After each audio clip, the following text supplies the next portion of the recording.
Uma das coisas que todos os fãs de One Piece gostam são as teorias do que vai acontecer pela longa história do anime. Isto acontece porque One Piece é realmente uma obra bastante complexa que deixa toda a gente a especular sobre o que é que pode vir a acontecer.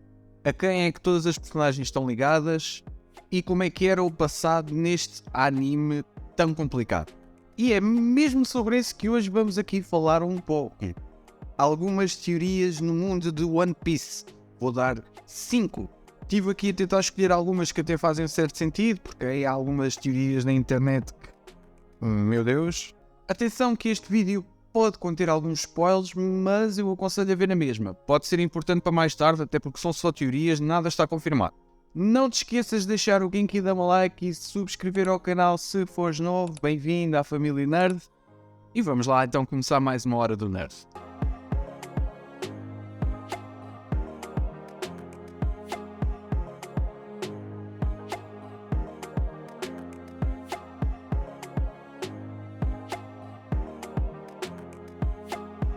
O Gorosei viveu durante o século perdido.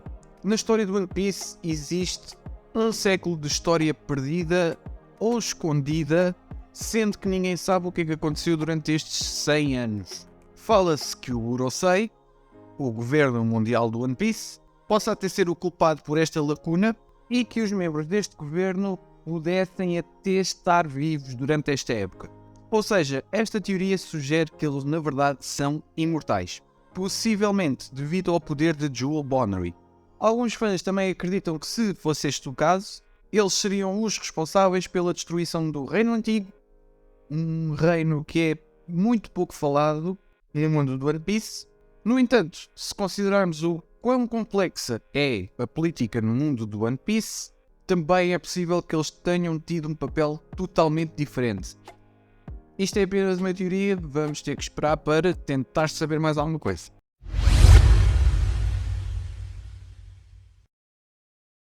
O Sop é descendente dos Noland.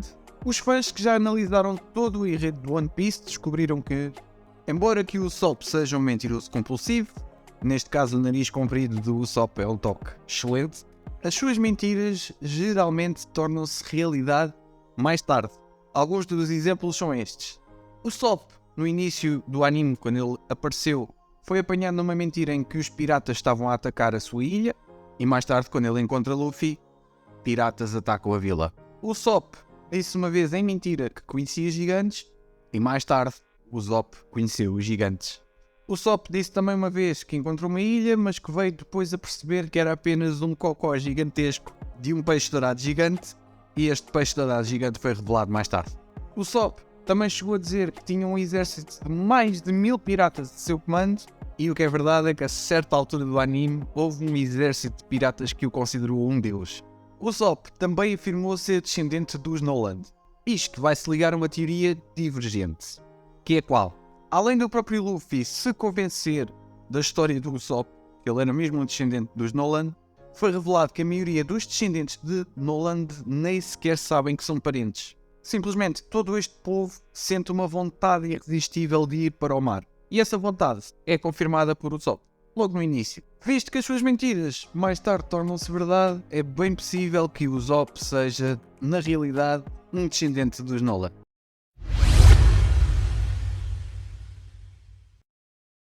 Barba Negra e a Akuma no Mi de Cerberus.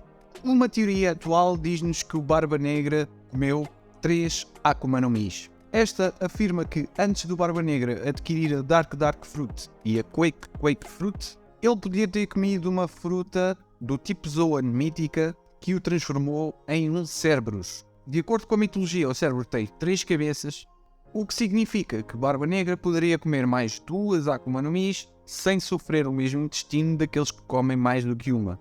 Embora que alguns fãs acreditem que isto esteja ligado a uma teoria diferente, onde apenas o Barba Negra tem uma condição genética chamada Fetus in Fetu, e que na realidade ele tem 2 outros irmãos dentro de si, o que a mim não me parece ser tão plausível como no mundo do One Piece existir uma Akuma no Mi mítica do tipo Cerberus.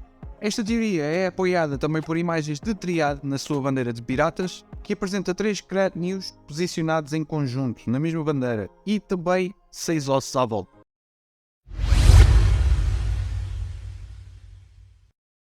Shanks, o Guardião dos Segredos.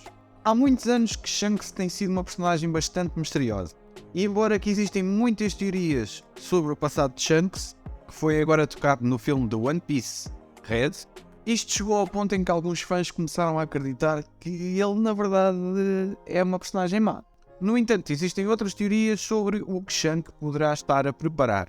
Isto devido ao seu grande poder de observação de Haki. Acredita-se que Shanks é capaz de ver mais no futuro e com mais precisão do que aquilo que nós achávamos. E então, seja devido a este grande poder de observação de Haki, ou aos longos anos que ele já teve de viagem no mar, de certeza que Shanks sabe mais alguma coisa do que aquilo que deixa transparecer, meus nerds.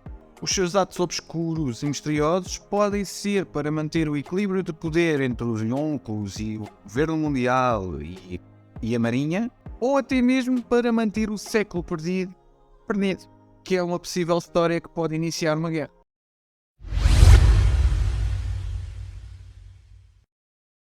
Zoro é clone de Ryuma. Esta, meu nerd, é sem dúvida uma das teorias mais interessantes que eu li. Se pensarmos bem, mesmo até agora, este ponto de história de One Piece, o passado de Zoro é um completo mistério. A única coisa que podemos dizer com alguma certeza é que Zoro, de alguma forma, está ligado ao país do Wano e ao clã Shimotsuki. Para além disso, ele também possui algumas características corporais ao Ryuma. Então, se nos lembrarmos do ex-Chichibukai Gekko Moria, sabemos que este chegou a ter o corpo de Ryuma para fazer experiências. E se nós nos lembrarmos também, Vegapunk trabalhava com Gekko Moria na Mad Nine. Lembrem-se disto. Portanto, isto é perfeitamente plausível para que Vegapunk tivesse feito algum tipo de experiências com o corpo de Ryuma. Se pensarmos também um pouco, já sabemos que clones existem no mundo One Piece, como é o caso do Bartholomew. Então, a teoria sugere que Zoro é um clone falhado de Ryuma. E porquê falhar? Vegapunk, quando tentou replicar a Akuma no Mi de Kaido, que é neste momento a Akuma no Mi que Momonosuke tem, considerou esta fruta falhada. Porquê? Porque a cor do dragão era cor rosa e não azul como o Kaido. Isto pode também ser o porquê de Vegapunk considerar Zoro um clone falhado. Porque a cor do cabelo de Zoro é verde, enquanto o de Ryuma era preta. Isto, sem dúvida alguma, que vinha explicar muito bem o passado escondido de Zoro. No entanto, há mais algumas teorias na internet. Algumas diziam que ele é o próprio filho de Ryuma, simplesmente viajou também no futuro, como já sabemos, também é possível no mundo One Piece. No entanto, esta para mim é a mais plausível e é a que eu consigo acreditar melhor e compreender melhor. Isto também ia explicar todas as suas ligações a Wano, o porquê de agora haver pessoas que realmente associam Zoro a um guerreiro do país do Wano, e até o facto de ele ter conseguido usar o tesouro nacional do Wano, a espada de Ryuma, que se diz estar amaldiçoado.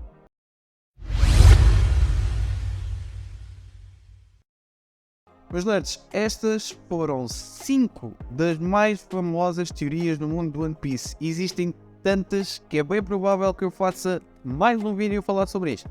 Não para já, fica para depois. E tu, nerd, o que é que achas? Queres ver mais teorias sobre o mundo do One Piece aqui no canal? Se quiseres, comentas aí em baixo a dizer sim, nerd, quero. Tu és um mestre das teorias do One Piece. Obrigado. Por isso não te esqueças de deixar o like, subscrever ao canal e comentar aí em baixo a dizer que queres ver mais vídeos destes. Até à próxima Hora do Nerd.